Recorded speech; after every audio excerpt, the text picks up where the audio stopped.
आकाशवाणी भोपाल से प्रस्तुत है कार्यक्रम आजकल। विषय है उल्लास, मौज मस्ती और भक्ति का महीना सावन। आलेख वीणा सबलोक पाठक। वाचन स्वर दीपा सिंह।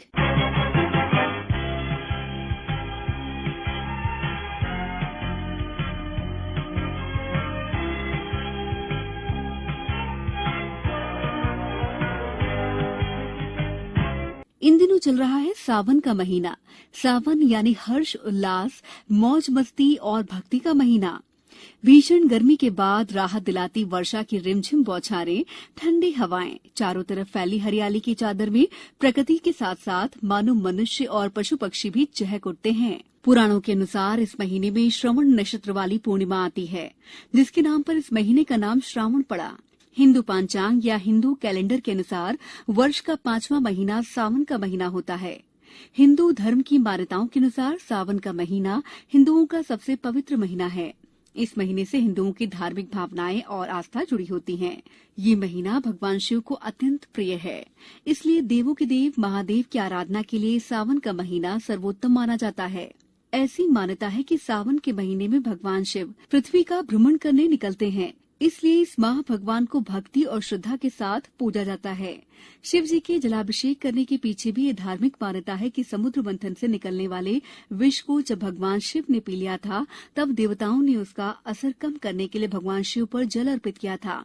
इसलिए इस महीने भगवान शिव का जलाभिषेक किया जाता है। सावन का महीना ढेर सारा हर्ष, उल्लास, खुशी और त्योहार भी लेकर आता है। हिंदू धर्म में प्रकृति, पेड़ पौधे, जीव जंतु, आकाश, नदी, करीब करीब उन सभी चीजों को पूजनीय माना जाता है जो हमारा पोषण करते हैं। सावन महीने में कई पर्व और त्योहार होते हैं। नाग देव की पूजा, हरियाली तीज और प्रकृति को समर्पित त्योहार। तो बुंदेलखंड सहित अन्य क्षेत्रों में मनाया जाने वाला कजरी त्योहार के माध्यम से प्रकृति को धन्यवाद देने के साथ साथ आपसी भाईचारे और स्नेह को बढ़ाया जाता है। कालाष्टमी, अमावस्या के साथ साथ भगवान शिव का प्रिय दिन सोमवार को भी विशेष रूप से मनाने की परंपरा है। सावन में पड़ने वाले सभी सोमवार को भगवान शिव के मंदिरों में विशेष आयोजन और मेले लगते हैं। भाई बहन के प्यार, अपनापन और स्नेह को बढ़ाने वाला त्योहार रक्षाबंधन भी इसी महीने मनाया जाता है। भाई बहन पूरे साल इस त्योहार की प्रतीक्षा करते हैं। बहनों को राखी में पीहर से बुलावे का इंतजार रहता है। देश के लगभग हर क्षेत्र में रक्षाबंधन का पर्व किसी न किसी रूप में मनाया जाता है। जीवनदायिनी नदियों के जल को बचाने, उन्हें संग्रहित और संचित करने का संदेश देने वाली कांवड़ यात्रा भी सावन महीने में ही निकलती है। कांवड़ का जल भगवान शिव के अभिषेक, आराधना और पर्यावरण को बचाने का प्रतीक है। धरती की प्यास बुझाने वाला सावन माह का इंतजार तो हमारे अन्नदाता किसानों को भी खूब रहता है। आसमान में टकटकी लगी उनकी आंखें वर्षा जल से विभोर हो जाती हैं। सावन की रिमझिम खेतों के लिए संजीवनी का काम करती हैं। वर्ष भर की फसल सावन की बारिश पर ही निर्भर करती है।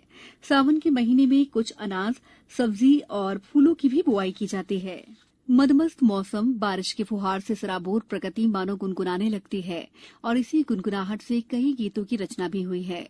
भारतीय सिनेमा में तो सावन और सावन के गीतों का विशेष स्थान रहा है। पुरानी फिल्मों के साथ साथ आजकल की नई फिल्मों में भी सावन के गीतों की भरमार है। ढेरों ऐसे कवि हुए हैं जिन्होंने सावन के विरह, विछोह, इंतजार, उल्लास और मिलन को अपने शब्दों में ढाला है। हमारे देश में ढेरों लोकगीतों की रचना तो सावन के महीने के लिए ही की गई है। विशेष रूप से उत्तर प्रदेश और बिहार में सावन के महीने गाया जाने वाला कजरी गीत भी खूब प्रचलित है। इस माह भगवान श्री कृष्ण को झूला झुलाने की भी परंपरा है। राधा कृष्ण की लीला पर आधारित कजरी गीत की रचना भी इसी वजह से हुई थी। यही कारण है कि सावन के मदमस्त मौसम में प्रकृति का आनंद लेने के लिए जगह जगह झूले लगाए जाते हैं और मिलजुल कर सखियां गीत गाती हैं। हालांकि अब ये परंपरा गांव देहातों तक ही सिमट कर रह गई है। सावन का महीना है भीषण गर्मी के ऊब भरे वातावरण में नई जान, नया उत्साह, नया उल्लास जगाने का, घरों से निकलकर प्रकृति के साथ विभोर होने का। आइए हम सब सावन माह और प्रकृति की सुंदरता का आनंद उठाएं। आजकल में इतना ही। दीजिए इजाजत। नमस्कार।